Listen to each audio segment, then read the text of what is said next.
with leadership comes, leadership comes in a lot of different forms, but another word underneath that is influence. If you are a person who can influence, you can lead. Many people want to be leaders.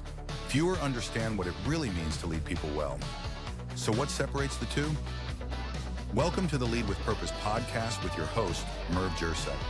Each week, you'll hear honest conversations with leaders who have been in the trenches and have stories to tell.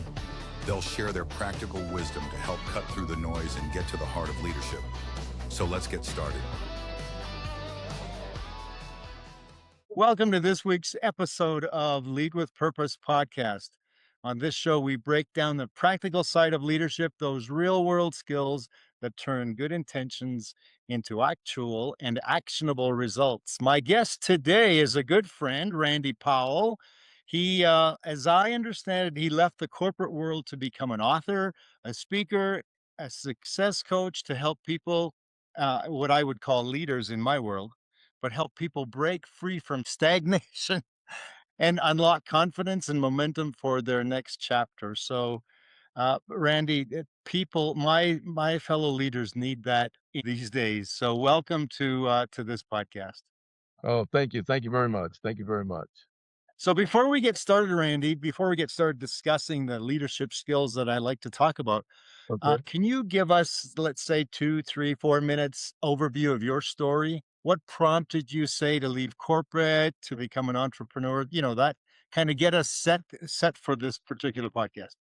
Yeah, absolutely. Well, I it's one of those things where you don't know where you're headed until something happens and you're headed that way. My background very quickly started off when I was 19 years old. I wasn't sure of what I wanted to do, so I joined the Air National Guard Ah, back in New Jersey, a little town called Mount Holly, New Jersey. Fort Dix and McGuire Air Force Base were our neighbors to this day. And then I got a civil service job. I went to training and came back as a jet engine mechanic. And they said, "Hey, if you want to work with the Air National Guard and get a full-time job, you can go back to school because we need weapon systems technicians." So I turned right around and went back to school, and at 19 and a half, 20 years old, I was on my way in terms of having a real civil service job, and I thought it was the greatest thing since sliced bread. You know, as those years added up, I wasn't sure where I was gonna go, but one day I thought, I would have to be 45 years old. Now that sounds like when you're 20, in your 20s, that sounds like a long ways away. And I thought, man, I couldn't retire anytime soon. So I would be working for the same organization almost all of my life. And so the decision came and I left. I got my 20 years as a reservist, which gives you a little bit of retirement. mm, And then I left that civil service job after 19 years in civil service and went in the private industry. So from there, I hopped over to Northrop and I worked in LA at advanced programs at the aircraft division. And that was an exciting, fast paced program, 3 years, and it went by extremely fast. And I finished up in the high desert in Palmdale doing a little cleanup work on the B-2 bomber. 9 years at the corporate office of Fleetwood, and it was a great, great company, a great job. Traveled all over the United States and Canada to all of our different manufacturing plants. Got a lot of experience working with lots of different people and teams. And then I saw that the CEO and the higher ups were getting ready to retire. And there's a point in time when you move on or you get stagnant, as you were saying. And all of that included leadership positions, whether they were filling leadership roles or filling paid leadership positions, if that makes sense. You can be a leader and take on that role and not be compensated for it, and not have the title. And then there's times when you can be compensated, of course, and have the title as well. yeah, yeah. And a lot of what I talk about to the people that I mentor is exactly that: is to how do you lead when you don't have direct authority? You might be able to use your influence. So Right. then you went from all of that corporate experience, a lot of it leadership related. You went to a entrepreneurial process. That's Yeah. how you and I ended up meeting. But I want to make it perfectly clear to my audience that my podcast weekly is not to lure my listeners to become entrepreneurs, Oh, but but I do seek out guests, and Randy, you are one of those guests that have unique experiences within corporate, within entrepreneur, within whatever kind of world. But you have unique leadership experiences that can inform my listeners as to what can enhance their particular leadership skills that they may be working on. So, absolutely. I, I- as I heard your story, you've led in the military, you've led in corporate America. Now you're leading as an entrepreneur. Mhm. Entrepreneur. Boy, I'm having trouble with my speech. That's okay. How did those layers of leadership, all of that experience, how did that shape your philosophy on a purpose-led success? Well, first of all, let me just share some lessons learned, right? Because I think Yeah. that's what you're asking from a formal or an informal leadership perspective. And you're right, the key word it was leadership, right? With leadership comes, leadership comes in a lot of different forms, but another word underneath that is influence. If you are a person who can influence, you can lead. Yeah. So one of the lessons learned that I can share is that people must be trained, must be well trained in order to feel safe and ready to perform at the highest level. And that's one of the lessons I learned being in those types of roles, that people will take on the world as long as they're well trained and they feel confident. And that leadership role, your leadership role, is to one of the lessons was to make sure that people who you were leading had the information, skills, knowledge, or invest in them so they felt confident enough to perform at their best level, at their highest level. Well, and what you just said is so important because, I came through IT. By the way, I did a stint with Northrop as well. I didn't know if you Oh, knew that, but awesome. we come up and in my case, I came up in the world of IT. We get trained in process and technology and all of these things. But what you just talked about and what I think we're lacking a lot in corporate America is training in those hard skills of influence and, the kinds of things that build character beyond just the process and technology skills of our everyday lives. So Yeah. that's so important to me. And one of the other things is they must know that you see them not just to be used as a means to an end, but that you actually really do care about them. And because I spent so many years in safety and as a safety and security leader, manager, technician, all of those different roles, care about their families. One of the things that is very important for people to understand is people have families and they care and love their families. So if you get involved with them on a personal level from the standpoint of caring about their kids, caring about their families, understanding that people come to work and they may not have had the greatest night. They may have had some challenges with their spouse or their significant other. They have lives outside of work. And as a leader, you need to have your radar and your antenna up to understand that everyone's dealing with their own personal issues and challenges of life that spill over into work no matter how you do it. It's not, I turn off my life and I come home, or I turn off what's happening in my life. I come to work and then it's only work and nothing's going to challenge me or bother me. And I can focus 100%, but that's just not the reality. So you have to understand that as a leader. And for leaders our age, we were trained in corporate first, profits first, process first, results first, right? Before we took all of that in. And I've learned that. In fact, when I wrote my book, Lead Smarter, Not Harder, that is my opening story of how I put corporate ahead of personnel. And it just, it stuck with me today, 40 years later. So that is Yeah. a hugely important lesson. But Let me ask you this. You and I had a long conversation once at the Sheraton in LA near the airport. Yeah. Um, and you started to present to me some ideas that you had behind something you called Envision Success, or a Yes. model that you were developing called Encore Authority. Do you want to Yes. Yes. let us in on some of that, what that phrase really means and why it's so central to your message? Absolutely. Well, Envision Success is my brand, my parent brand, and it encompassed, as I look back over the years, it encompassed everything that I see, that I believe in, that I work towards, and so forth. And so as I was looking and peeling back this last year and really trying to discover who do I serve and who do I want to work with and who am I able to really truly help at the core level. And so as I look back over the years, what I realized is that women who are accomplished, who are 50 years and older, are the people who I have worked the most with, believe it or not.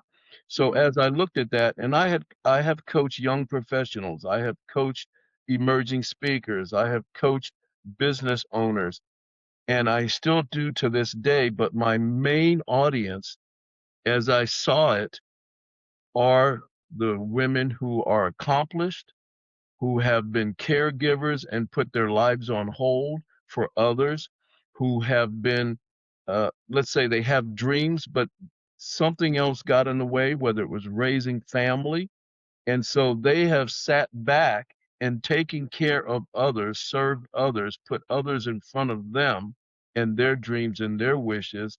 And now in their encore, they are ready, willing, desiring, and wanting to come out. So the Encore Authority is the ability to turn your life experience, to turn their life experience into visible confidence, influence, and income in their second act by Mm. building confidence through action. And a lot of people get that backwards. And some of the challenges that accomplished women who are 50 and older, a lot of their angst is they don't have the confidence. They lack the confidence. They have been out of touch. Maybe they had a career, but they put that on hold. Now, how do they get back into living their career or living their dream or starting a new business or whatever it is that they put on hold, whatever it is that they have inside of them that they know they've got more to contribute, they're not finished. And the outside world tells us, well, if you're over 50, you're taking a back seat. Your life is over, your career, be happy that you have what you have. And that's just unfortunate. So one of the challenges is ageism with women who are accomplishing over the age of 50 or 50 and beyond. Their confidence, as I said, and they don't realize the value of their experience.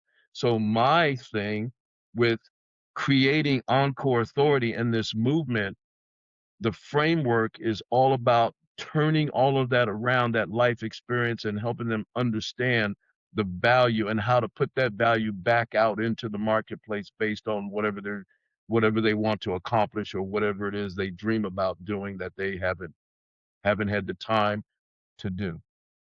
Well, and I commend you for that because, and I can tell you, having had a career in consulting, my absolute number one um, manager that I reported to Mhm. was a very accomplished, very capable woman.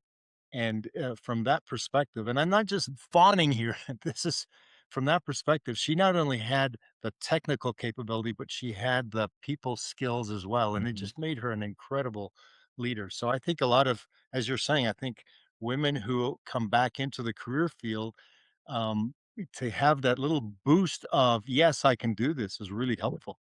And Merv, you may know my coach, Cheryl Roush. I do know Cheryl. Yes. Well, and she told me probably 9, 10 years ago that my the people who I was going to work the most with and who would be most attracted to my work were women. And when she told me that, you know, I didn't really understand why she said that or how that would put itself in its place with me. So I didn't get it. It Mm. took all of these years of working and creating and, like you said, writing and coaching and speaking and all the things that we do to get to a point where you look back and you go, Cheryl mentioned this to me and I couldn't put my finger on it. You know, my mom used to have this saying that there's something about that person that I just can't put my finger on it, you know? Well, Yeah. When Cheryl said that, I couldn't put my finger on it. And today it just makes so much more sense. But when she said it, when she told me that, I didn't get it. So anyhow, I'll have to share that with her. I think she knows, she probably knows now, but, it's just been a great journey, really has. Well, and part of what I heard you saying in your story, whether you meant to say this or not, but what I heard was that you help people get unstuck. Yes. And so in helping them get unstuck, I know from my perspective, I mentor leaders on something that I call decision discipline. In other words, developing that strategic thinking or that ability such that you're looking ahead for Mhm. long-term goals and not just reacting in the urgency of the moment. And I'm Sure. thinking that part of what you just related deals a lot with that unstuckness or that ability to look ahead as opposed to just react to what's happening Absolutely. right now. Absolutely. And I didn't realize that I was gonna move into the Encore Authority, but my book that I released last November, um, is all it's my life's work and where I was heading, but the title of that book is Breakthrough: The Science of Getting Unstuck. Oh, I didn't know that.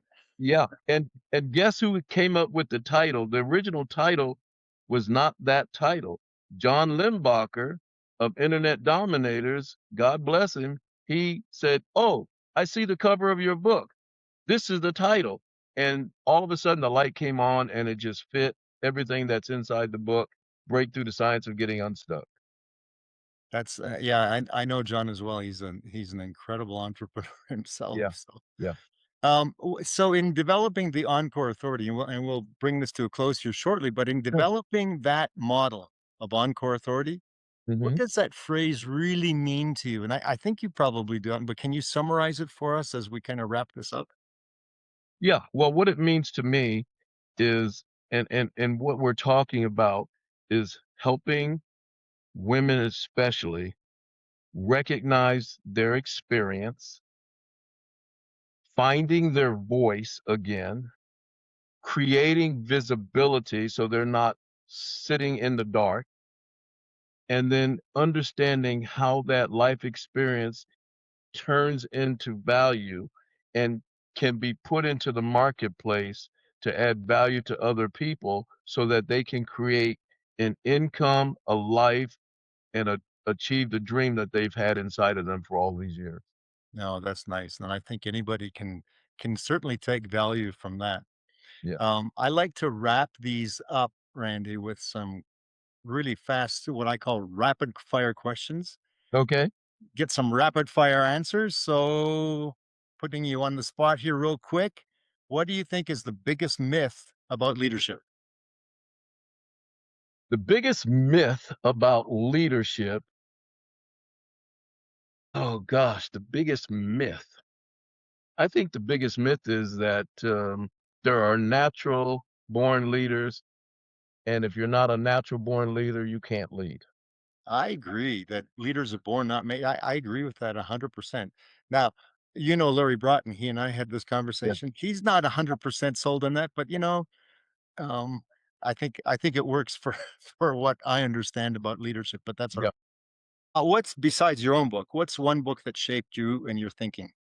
You know, when I started uh, speaking, it was all about John Maxwell, Yeah. and I started thinking about the fact that there's probably I should circle the wagons and go back, but my wife I couldn't be in town, and John Maxwell was in town, and he was signing his 5 Levels of Leadership book, and my wife stood in line and Mm. got the 5 Levels of Leadership book for me and got it signed, and it is a treasure, and I have it in my, bookshelf behind me, and also I was a student of John Maxwell many years ago, and I remember when he came out with the book, Everyone Communicates, but Few Connect.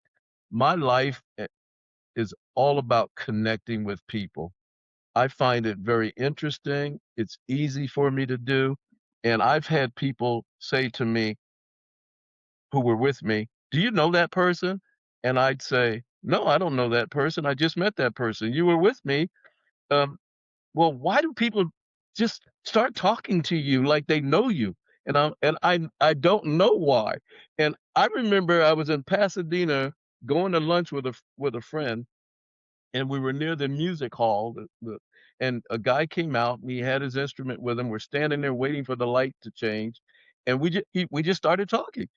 And we get across the street, and he goes on, and we go on, and Dave looks at me and says, "Do you know that guy? Have you ever met that guy before?" And I'm like, "No." No. He said, "You guys were talking like you knew each other." And I said, "No, I've never met him." And he just scratched his head. He like, I don't understand it." Yeah. So I think, that's just natural for me. I love it. I really truly love people. I care about people, and my life is about serving others. And I didn't realize until I became a speaker, which I didn't want anything to do with speaking, and I certainly didn't know anything about coaching at the time, but I knew I loved people and cared about people. And so I figured that this must be something that I have a gift, I have a voice. I have been told my voice does something to people.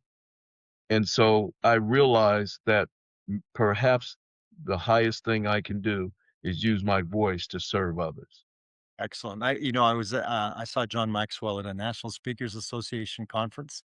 He Mhm. was on stage with one of our founders, and I think he said he's written something like 80 books or something. I mean, it's some astronomical number. Yeah. So it's definitely there's a whole education there to follow him. All right. One more quick and dirty question. Okay.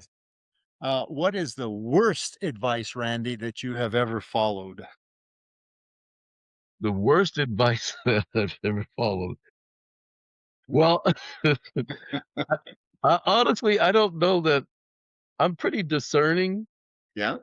I don't know that I could honestly say what was the worst advice, 'cause I'm slow to really just jump into things, but I'll turn that around Sure. because as a young man, I will tell you, there was an individual I worked with in the Air National Guard, and he would study, study, study all the time. He was going to school, and he said to me, "Randy, if you just take one class, before you know it, you'll have your bachelor's degree." And of course, at 19, 20, 21, civil service job, making more money than my high school teachers. I was just having a grand old time, right? I wasn't even thinking about college courses. And I look back and I remember him saying that when I started actually getting serious about college. And I thought if I had just listened to John Ingersoll, I would have had a PhD by now. So So that was the best advice you didn't follow. that's exactly right. That's exactly right. Oh, hey, Randy, I want to thank you a whole lot for being my guest today on Lead with Purpose. Where can people find you if they want to learn about more about what you offer, how they can engage with you, Oh how you my can help them goodness. get unstuck? Where can they find you? Absolutely, absolutely. Go to randypowellspeaks.com or email me at randypowellspeaks.com. And by the way, I answer all of my phone calls, 909-720-0207. And people say to me all the time, "You give your phone number out?" You know what? The government has my phone number. That means everybody has it. That's right. That's right. Well, to my audience, I just want to thank you again for tuning in. Remember that leadership isn't theory, leadership is action. And I think what Randy showed us today, you can take one hard skill that you learned from Randy today, and that is to take action to really have that compassion for people and apply it this week. So I'll see you next time as we tackle more practical ways to lead with purpose. If today's conversation added value, make sure you subscribe. And if this episode resonated, please leave a quick review to help other leaders discover the show. And remember, Leadership works best when you put people first. Let's lead with purpose, together.